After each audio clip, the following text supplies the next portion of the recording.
Bonjour, je m'appelle Delphine, je suis française et je suis prof de français.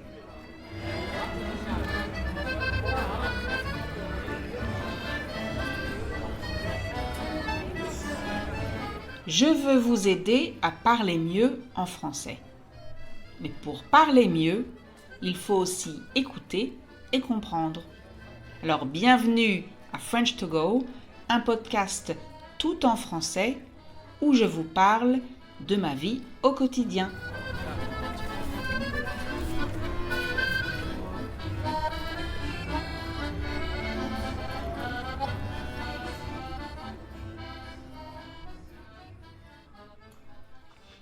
Récemment, j'ai entendu dire qu'en France, il existe une proposition de loi pour taxer la fast fashion. Alors récemment, c'est comme dernièrement, ces dernières semaines ou ces derniers jours. Donc, dernièrement, j'ai entendu à la radio que des députés, des membres de l'Assemblée nationale en France, proposent de voter une loi pour ajouter une taxe sur tous les produits des sites de mode éphémère. Je sais, il y a beaucoup de mots difficiles, mais ne vous inquiétez pas, je vais vous expliquer tout ça. Donc le mot éphémère, ça veut dire temporaire, passager, qui ne reste pas. Vous savez comme moi qu'il existe aujourd'hui beaucoup de magasins et surtout des sites internet qui vendent des vêtements pas chers du tout. En général, de qualité médiocre, donc ce qui veut dire de mauvaise qualité. Comme ce n'est pas cher, on achète facilement ces produits et donc ça ne nous pose pas de problème de les jeter rapidement. C'est pourquoi on appelle ça de la mode éphémère. C'est le contraire des vêtements de haute qualité où les vêtements, les accessoires, les chaussures sont beaucoup plus chers, mais en général de très bonne qualité donc, et ils durent plus longtemps, plusieurs saisons, peut-être même plusieurs années. Alors, cette loi propose d'abord d'interdire la publicité de ces magasins à bas prix et aussi de mettre une taxe supplémentaire, donc en plus, sur chaque produit qui est acheté dans un magasin qui vend des vêtements de ce style. Alors, dans les vrais magasins, je veux dire par là les magasins qu'on trouve dans la rue ou au centre commercial, mais aussi et surtout sur Internet.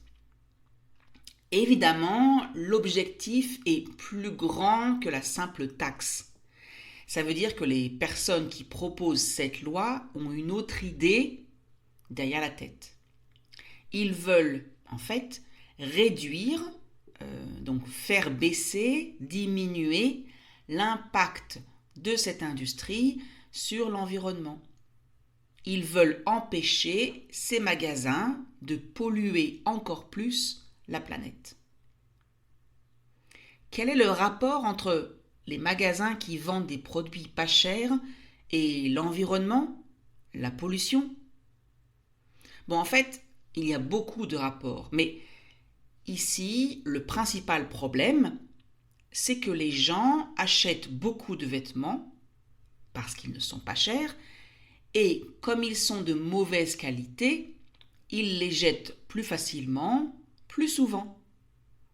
J'ai lu qu'au total, 4 millions de tonnes de déchets textiles, donc de vêtements jetés, sont produits dans l'Union européenne chaque année. 4 millions chaque année. Et même 17 millions aux États-Unis, ce qui représente 80% de plus que dans les années 2000. 80% de plus que dans les années 2000. Incroyable, non? Pourquoi est-ce que je vous parle de ça?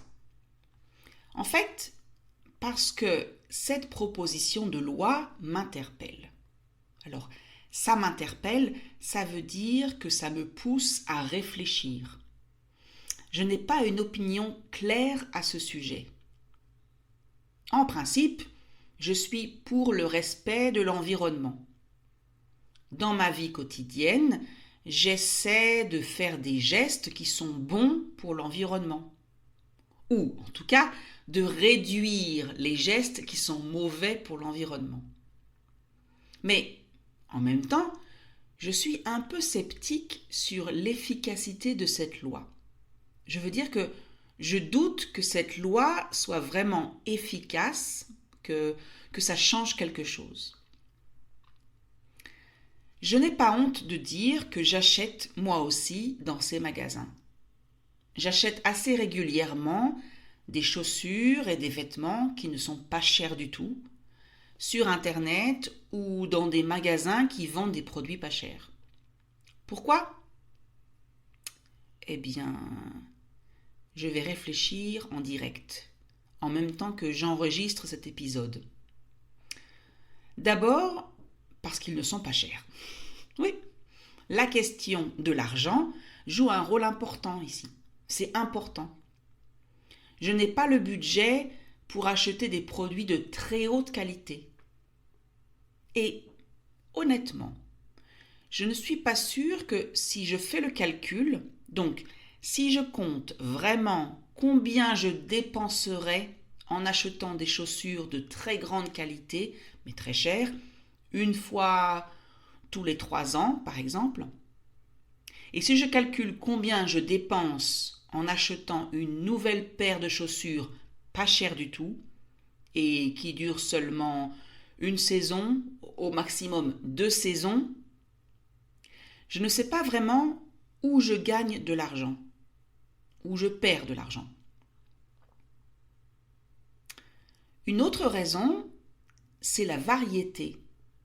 Le fait que je peux acheter beaucoup de vêtements différents et donc varier mes tenues, changer de style de vêtements chaque jour. Si j'achète des produits de qualité, donc plus chers, je ne pourrai pas acheter autant de vêtements et donc j'aurai moins de choix. Et si on pense aux enfants qui changent de taille tout le temps, acheter des vêtements qui durent longtemps n'est pas un bon critère. Il faut de toute façon changer la garde-robe tous les 6 mois parce que c'est trop petit. Donc, oui, on préfère acheter des vêtements qui sont moins chers. Et puis, la dernière raison. Oui, je vous l'avoue, c'est pratique d'acheter sur Internet. Les sites sont là, ils font de la pub, donc de la publicité. Chaque fois que je suis sur mon portable, j'ai une vidéo qui s'ouvre avec une promotion sur un site de produits pas chers. Et c'est vraiment pas cher. Et c'est vraiment pratique. On clique, on paye, sans vraiment se rendre compte qu'on paye, sans vraiment voir qu'on paye. Et quelques jours après, le paquet est là. Et on ouvre le paquet ou les paquets comme si c'était Noël, Christmas, d'accord, en plein mois d'avril. Donc oui, je suis moi aussi une consommatrice de ce type de vêtements, de ce type de produits. Je suis une cliente de ce type de magasin et de site internet. Et pourtant, je sais qu'il y a beaucoup de dommages sur l'environnement. Les gens jettent plus facilement les vêtements, il y a de plus en plus de déchets textiles. L'État doit payer pour se débarrasser de ces vêtements, d'accord ? Et en général, ces vêtements, ils se retrouvent quelque part en Afrique, dans une immense poubelle. Et un jour, si ce n'est pas déjà le cas, ils se retrouveront dans les océans, dans notre eau. Alors, à cause de cette proposition de loi, des journalistes sont allés interroger des gens dans la rue. Attention, interroger, ça ne veut pas forcément dire interrogatoire comme à la police, d'accord ? Quand les policiers posent des questions à une personne pour voir qui est le coupable. Interroger, en fait, c'est poser des questions. Donc, des journalistes sont allés poser des questions aux gens dans la rue. Principalement à des jeunes qui sont de grands clients de ces sites internet. Et en gros, ils sont comme moi. Ils achètent parce que c'est pas cher, ils savent que ce n'est pas de la bonne qualité, donc ils n'achètent pas n'importe quoi, mais ils pensent que l'argent, c'est un critère important. Cela dit, ils sont aussi conscients que c'est un problème pour l'environnement. Mais, oui, comme moi. Mais, quelle alternative est-ce qu'il y a, en fait ? Qu'est-ce qu'on peut faire à la place ? Si on n'a pas le budget pour acheter des vêtements produits localement, beaucoup plus chers, parce qu'il faut du bon tissu, de bonnes matières premières.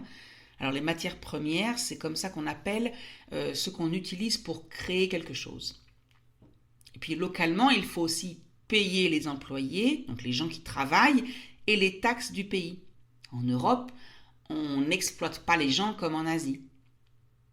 Donc je reprends le fil de mes idées, je reprends ma petite histoire.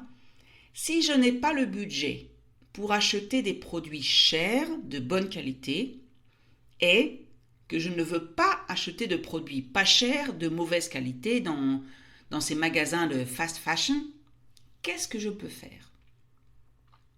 Alors d'abord, je peux revoir ma consommation en général. Est-ce que j'ai vraiment besoin de 40 t-shirts différents ? Est-ce que je ne peux pas me contenter de 10 ? Alors, se contenter, ça veut dire, en fait, est-ce que 10 t-shirts, ce n'est pas assez pour moi ? Je peux aussi aller dans des magasins d'occasion, de seconde main. C'est comme ça qu'on appelle, donc les produits d'occasion, c'est comme ça qu'on appelle les produits qui ont déjà été utilisés et qui sont vendus moins cher. En français, les magasins qui vendent des vêtements d'occasion, donc de seconde main, s'appellent des friperies. Et il y a bien sûr des marchés qui sont spécialisés dans ce type de produits. On les appelle les marchés aux puces ou les brocantes ou même aussi les braderies. Donc en fait, si on réduit la quantité de vêtements qu'on achète, si on achète moins de vêtements, et qu'on essaie d'acheter dans des friperies ou dans des marchés aux puces, on respecte à la fois son budget et l'environnement. Pas mal, non ? Vous en pensez quoi ?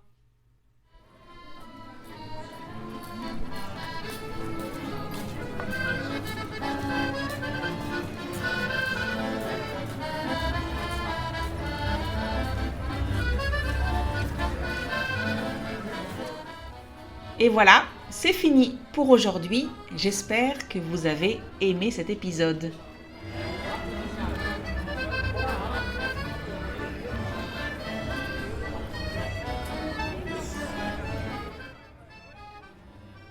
Comme d'habitude, le texte est disponible gratuitement sur www.frenchcart.com. Si vous aimez French to Go, laissez un commentaire, likez, partagez avec vos amis. Merci.